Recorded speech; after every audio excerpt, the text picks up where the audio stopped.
This is my first evening trip out, and I've got the tank bag on, which you can hardly even see, I should think. It seems to be right up against you in your lap almost, but in fact it's fine. And I almost like that, because you can, without like looking down, you're aware that it's there and where it is. They do suggest you put the shoulder strap from this base around here somewhere, but I don't fancy it. You'll be flapping about. My other older tank bag was magnetic, and you were supposed to do that, but I used to at first, but I never bothered. It would just occasionally lift off, like on the motorway, but it just went flapped up onto your lap sort of, and I never lost it. Just an odd time it lifted slightly when a wagon went past or something.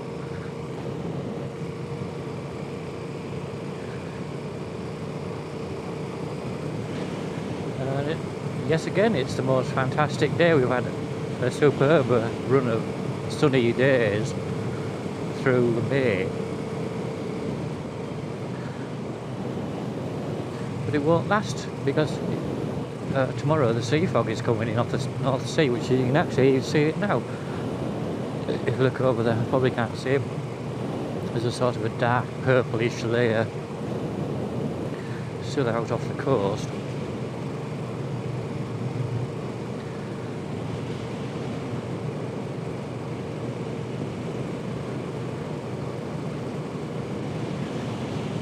The cotton grass is coming out. Everything seems to be going so fast, it's absolute breakneck speed, you can't keep up.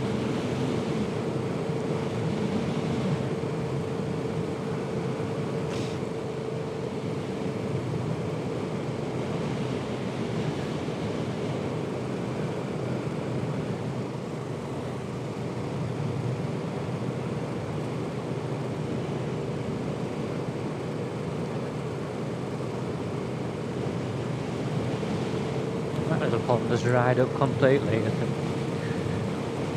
haven't seen that for a while.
There's an old, there's a barn over there and a ruin next to it. The ruin is a house, and the story goes that the owner, or perhaps tenant of that house, during the First World War, it's a well documented story. A Zeppelin came over the moors. It had gone off course, and it literally just cleared the top of the moors to over this ridge, and came down. They deliberately went down through Rosedale low, and because it was enormous, even by modern standards, it would be quite a fantastic thing to see. And these folks living here were relatively, well, primitive isn't the word. We didn't know real concept of such a thing. We didn't get newspapers. There was no radio or wireless in those days, and they were literally scared to death. I mean, literally shaking with fear. They thought it was the devil incarnate or something, or they just didn't know what to make of it. And they went sort of rushed off down to some relatives in the village of Rosedale further down there, and they likely never went back. And it has never been inhabited since then. It would have been a little bit rough like, but it would have been a substantial stone house. You can see from the ruins, much the same as the rest of them. It has the sound of a fairy tale, doesn't it? But so there certainly was a Zeppelin came through. They were distracted. It was a common tactic. They used to light fires on the moors to make the Germans think that was where the bombs had already been dropped, and it was aiming for Teesside shipbuilding or something, or chemical works, whatever. And they went inland and tried to bomb the moors. Then they ended up going down here, and they had these sort of bombs on board. Oh, we'll drop them anyway. And they dropped odd ones sort of scattering across the Vale of Pickering and York that way. Went back and across the sea towards the Humber. They did get away. But I think one of them ended up, there was possibly 3 came all together. And they ended up, one of them ended up off the coast of Norway and was wrecked. Because navigation was relatively rudimentary, and it was easy to lose control of a massive airship with quite crude motors.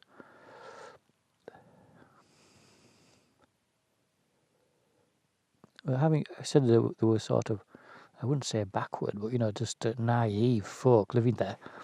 They had above their house there's this railway, and there'd have been steam trains going along there, so they weren't like the back of beyond. They could presumably have hitched a lift and gone over to the town whenever they wanted to. I don't know what they ever did. As farms around here go, it's not all that bad a land. All the fields in front there are quite well run to this day. All the walls are up. The one lower down, the next one down, I suppose they run it actually. There's a track up to it. There are quite a few old machinery and things out in the field. And he's doing sheep shearing, he's doing manager. He makes trailers. His brother, I think it is.